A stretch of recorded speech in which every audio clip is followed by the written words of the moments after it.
And it's incredibly rewarding for both of our countries to come together and push this partnership further.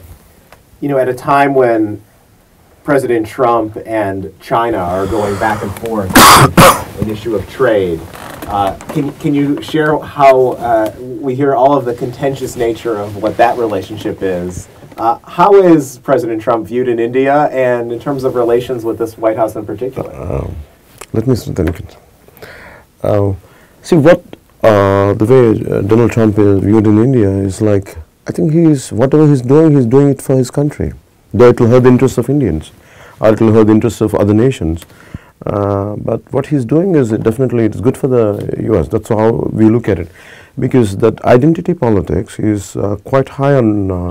It could be seen everywhere, right from Catalonia or from Brexit or anywhere in all the countries we go, and even within India, that identity of some people who come all the way from other places, and they're able to get the benefits better than us, and they're able to progress better than us, prosper better than us. And I think definitely that anger is quite common in all over the world. I think Donald Trump is representing that part here. So, though it pains, definitely it pains, there is no doubt about it, but a part will understand. So it is a kind of contradictory on this issue there. Interesting. Well, you know, one area where Trump has done things differently, perhaps from some of his predecessors, is his use of social media, particularly Twitter, to talk directly to the American people and people across the globe, frankly. I wanted to ask, because I just saw a report this week about how India could be really the next significant area of growth for social media companies and technology. What can you tell us about the use of those platforms and how that's changed communication back in your country? No.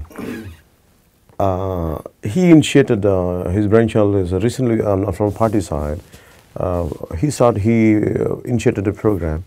It's called Janatarangam. It's a wave of people. That's the meaning of it. So how it went, so I think you'd better to explain it. So before I get into that, I mean, you must know that he's the 6th most popular guy on Twitter. He's got close to 3.5 million followers. And he's actively followed. And what's the handle for our listeners in case they want to check it out? It's Pawan Kalyan. At Pawan Kalyan. At Pawan Kalyan.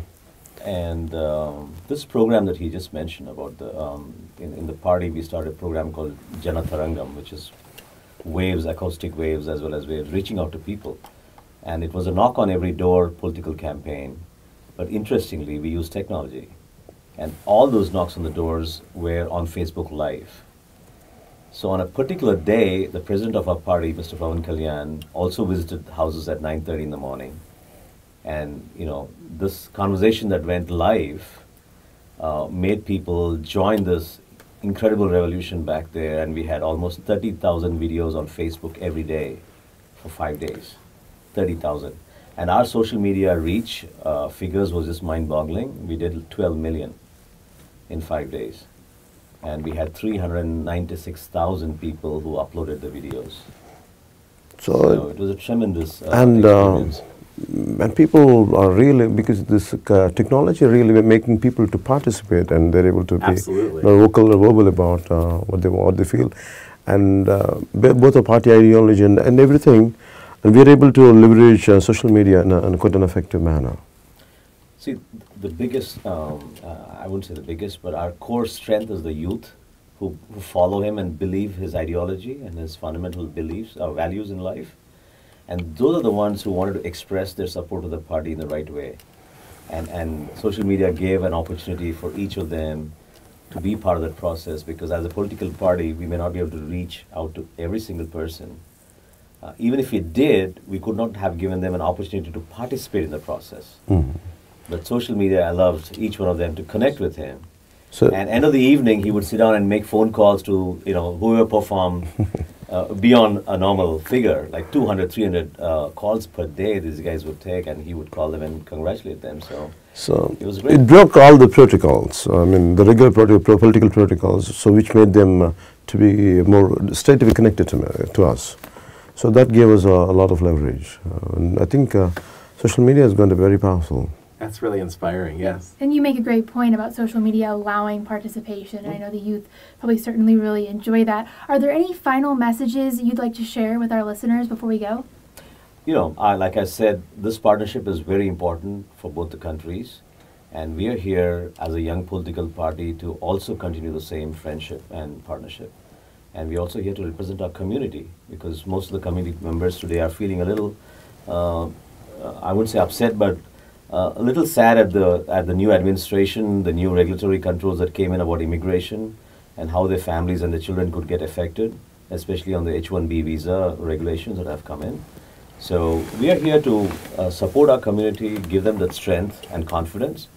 At the same time, at the government level, we are here to make the lawmakers understand that this is a process that they also must respect and take it further. So from my side, I would like to say a lot of cultural understanding should get deepened between US and India, because we call it as because America was discovered they want to go to India, but instead of India they discovered America, Columbus. So there is some connect right from the discovery of America.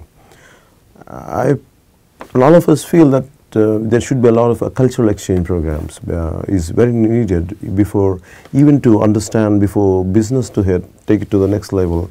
I think a lot of cross-cultural understanding between America and India, because each part of India has a very unique culture. So you cannot say India is one culture, because it's a multiculturalism. To understand that, I think each state should have a direct connect with the US, so to understand, to explore their own culture.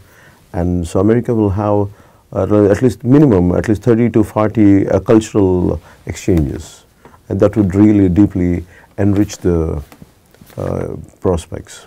In our own experience, I mean, when we talked with lawmakers in the last 2 days, the ones who had been to India were able to empathize and get on the subject real quick. But the ones who have never been to India would take time to understand the points that we were coming to. So it makes a great difference. I mean, once we have this exchange programs on a regular basis and people understand our nation and the culture, I think it will be significantly better.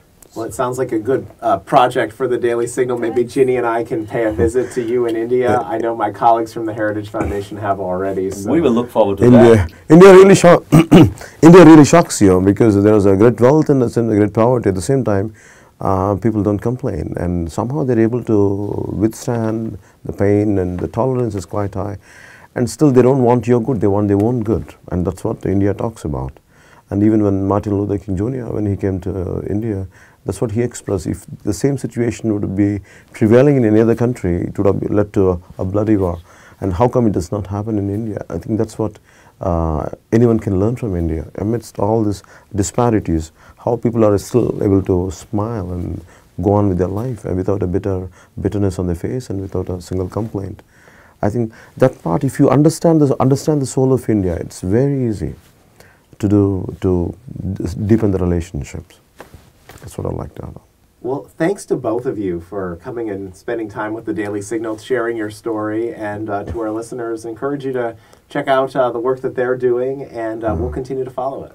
Yeah, thank you both for letting us participate in this program. Thank you very much. Thank you, and I hope you reach out to India in your podcast too, and we'll be happy to support that. And we will make sure it will go. A lot of Indians will reach out to you. Thank you very much. Great. Thank you. ఏంటండి video నచ్చిందా? అయితే ఓ like వేసుకోండి, లేదంటే ఓ comment చేయండి. ఎప్పటికప్పుడు మా videos చూడాలంటే subscribe చేసుకోండి.